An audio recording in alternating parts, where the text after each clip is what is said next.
تو یہ محمد صلی اللہ علیہ وسلم جو ہمارے پاس بھیجے گئے، ان کے لیے اللہ کے نبی صلی اللہ علیہ وسلم فرماتے ہیں کہ جب ابراہیم علیہ السلام نے حاجر علیہ السلام اور اسماعیل علیہ السلام کو مکے میں اللہ کے حکم سے چھوڑنے کا ارادہ کیا، جو آج مکہ شہر ہے، سورہ آل عمران سورہ نمبر 3 آیت نمبر 6 9 میں اس کا پہلا نام بکہ تھا، بکہ شہر، بکہ مکے کا پہلا نام تھا۔ اس شہر میں جب ارادہ کیا، یہ واقعہ بڑا غور سے سنیے آپ لوگ، ماشاءاللہ آپ لوگوں کے دل میں اللہ پر توکل بنے گا۔ ابراہیم علیہ السلام اپنی بیوی حاجر علیہ السلام کو لیے، اچھا ان کا نام کئی لوگ اردو میڈیم والے حاجرہ پکارتے، ان کا نام حاجرہ نہیں تھا، حاجر، صرف جر ہے، حاجر علیہ السلام۔ حاجر علیہ السلام کو لیے، گود میں بچہ ہے اسماعیل علیہ السلام، سفر کے لیے نکلے ہیں۔ اللہ کے اس برگزیدہ نبی کو اللہ نے حکم دیا کہ اے ابراہیم اپنی بیوی اور بچے کو فلاں مقام پر چھوڑ دو۔ یہ سفر کرتے آ رہے ہیں مصر سے، سفر کے دوران پہنچے مکے کی وادی میں، کعبے کے قریب پہنچ گئے، جب کعبہ ابھی بنا ہوا نہیں تھا، جب کعبے کے قریب پہنچے تو انہوں نے حاجر علیہ السلام اور اسماعیل علیہ السلام کو چھوڑا۔ اور یہ جو میں قصہ سنا رہا ہوں یہ کسی مولوی کا سنا ہوا قصہ نہیں ہے، نبی صلی اللہ علیہ وسلم کی حدیث بتا رہا ہوں، اللہ کے نبی نے یہ واقعہ بیان کیا ہے۔ ہمارے نبی صلی اللہ علیہ وسلم کہتے ہیں کہ میری ماں حاجر علیہ السلام کو ابراہیم علیہ السلام نے وہاں چھوڑا، چھوڑ کر فوری پلٹ گئے۔ کہاں چھوڑا؟ ایک ایسی وادی میں چھوڑا، ایک ایسے ریگستان کے بیچ میں چھوڑا جہاں کوئی جاندار نہیں، کوئی پرندہ پر مارنے والا نہیں۔ پلٹ گئے۔ حاجر علیہ السلام کو کچھ کھجور دیے اور پانی کچھ تھوڑا سا ایک برتن میں دیے اور پلٹ گئے۔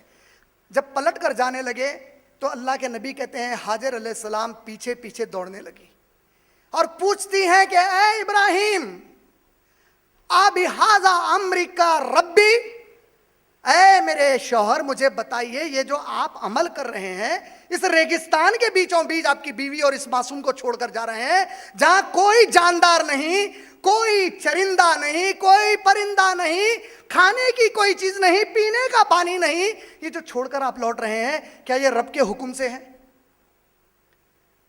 سنیں آپ لوگ سوال نہیں سنے؟ جواب دیے ابراہیم علیہ السلام، پہلی مرتبہ کہا نعم، ہاں ہاں یہ رب کے حکم سے ہے۔ ہماری ماں، میری بہنیں سنیے، ہماری ماں حاجر علیہ السلام، ہمارے نبی کی ماں حاجر علیہ السلام کہتی ہیں اگر اے ابراہیم یہ میرے رب کا حکم ہے تو میرا رب اپنے کسی مخلوق سے بے پرواہ نہیں ہے، چاہے ریگستان ہو یا دریا ہو، میرا رب مجھے رزق مہیا کر دے گا۔ اللہ کے نبی صلی اللہ علیہ وسلم یہ واقعہ کیوں سنا رہے ہیں مانو؟ تاکہ جو سود کھانے والا مسلمان ہے اس کو یہ پتا چلے کہ تیرے سود کی وجہ سے تو دولت مند نہیں بنتا، سود چھوڑ دے گا تو تیرا رب تجھے دولت مند کر دے گا۔